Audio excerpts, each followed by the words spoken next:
Hey, yo, E-King Fight News. You know what it is, back at it with another one, and it's called Froch. Froch coming back out, and he's talking about Chris Eubank versus George St. Groves.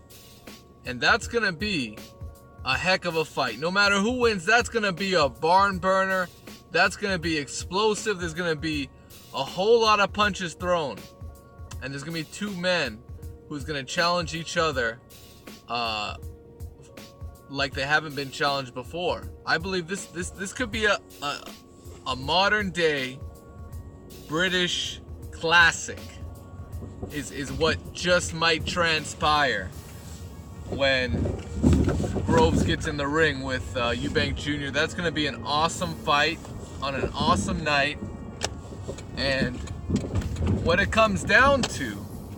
all comes down to just might be Eubank's chin.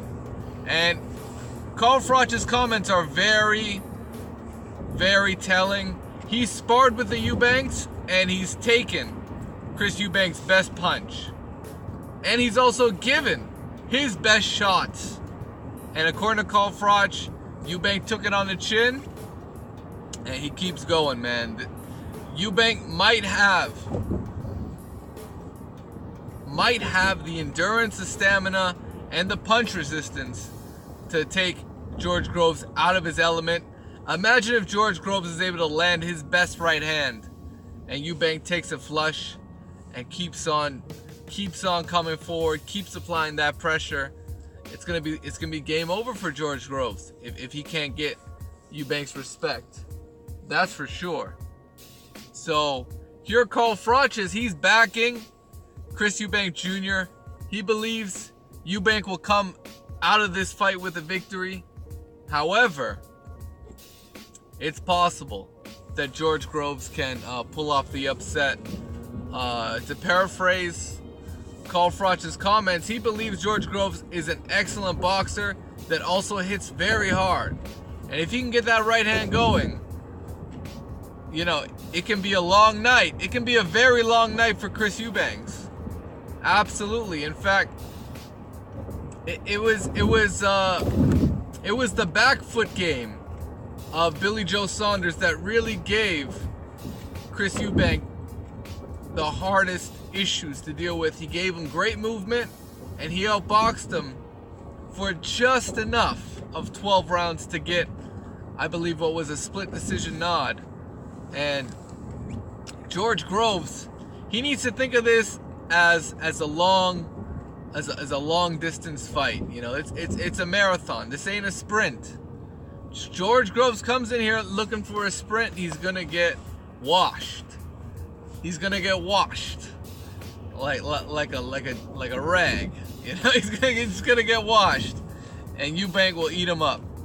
However, if George Groves comes in here looking to box, looking to snap a jab, looking for long range right hands, he could definitely give Eubank some trouble here.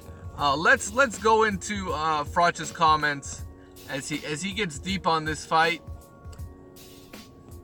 Froch, who was dropped by Groves in their first fight, was shaken up a few times in their exchanges, and he confirms that Groves can definitely punch, even against a proper super middleweight. He's big. He will also bring a lot of experience and confidence. And not only that, but he's been a world champion on more than one occasion.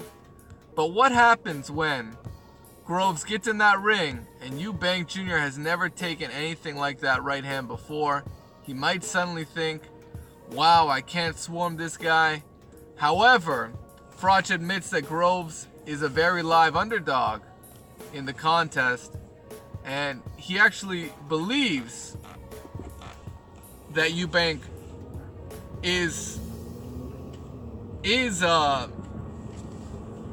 rightfully the favorite. He believes Eubank will come out the victor, and he knows Eubank Jr. is fitter, but he's not that fit. He doesn't work for every second of every round. He only works in bursts.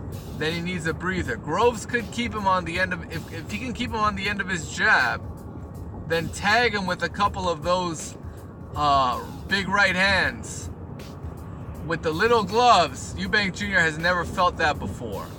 So he's basically outlining a scenario in which George Groves could get the best of Eubanks, but at the end of the day, Froch is picking Eubank Jr. to come out with this victory and to advance in the World Boxing Super Series semi-final. Let me know what you guys think in the comment section below. As always, smash that like button and subscribe to the channel if you haven't already. You know what it is, E King Fight News.